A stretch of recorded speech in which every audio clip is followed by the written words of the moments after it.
දවසක් ප්‍රාර්ථනා කරනවා ඔයාලා හැමෝටම.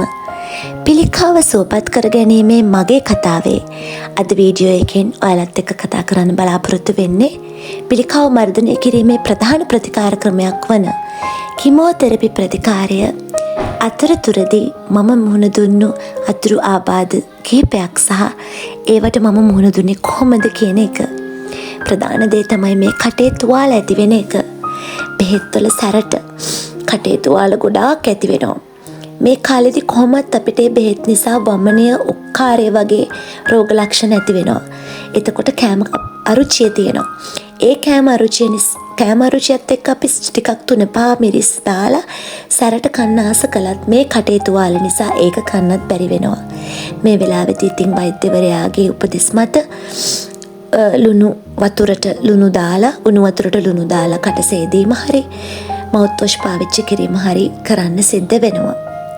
ඊළඟ දේ තමයි මලබද්ධය. බෙහෙත්වල සැරට බඩ වේලනවා. මේකත් එක්ක ගොඩාක් නරක අත්දැකීම් මගේ ජීවිතේ තියෙන්නේ. මම බාත්රූම් එකේ බඩ ගාලා තියෙනවා මගේ වේදනාව දරා ගන්න බැරුව. කාටවත් කියන්නේ නැතුව කොච්චරනම් අඬලා ඇද්ද? බිත්තියේ කොච්චර ඔලුව ගහගෙන නැද්ද? ඒකටත් ඉතින් වෛද්‍යවරු දෙන උපදේශය තමයි පළතුරු ගොඩක් කන්න ඕනි වගේම පළතුරු ජූස් විදියට හදලා බොන්න ඕනේ. එතකොට බඩ වේලීම අඩු වෙනවා.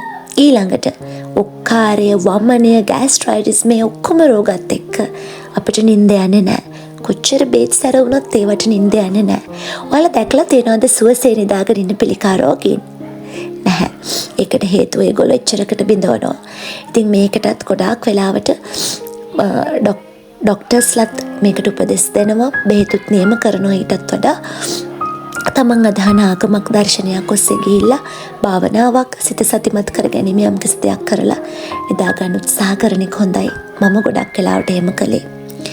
ඊළඟට මේ හැම හැඟීමක් එක්කම තමන්ගේ මුළු ජීවිතේම කඩා වැටිලා සියලුම දේවල් එකතැන හිර වෙලා පාළුව තනිකම දැනෙනවා.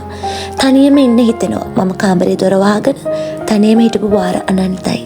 ඒත් එක්කම හිතෙන තරුණම දේ තමයි දැන් මේ ජීවිතේ මට ඇති කියලා ජීවිතේ නැති කරගන්න හිතෙන එක. ක්ෂණිකව සිතුවිල්ල එනවා යනවා.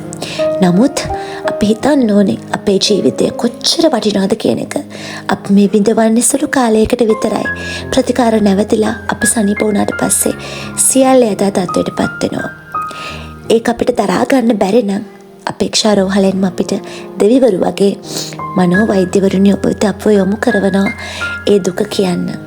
ඉතින් මොන දේ වුණත් වැටෙන්න එපා. සියලු දෙනාම සුවපත් වේවා.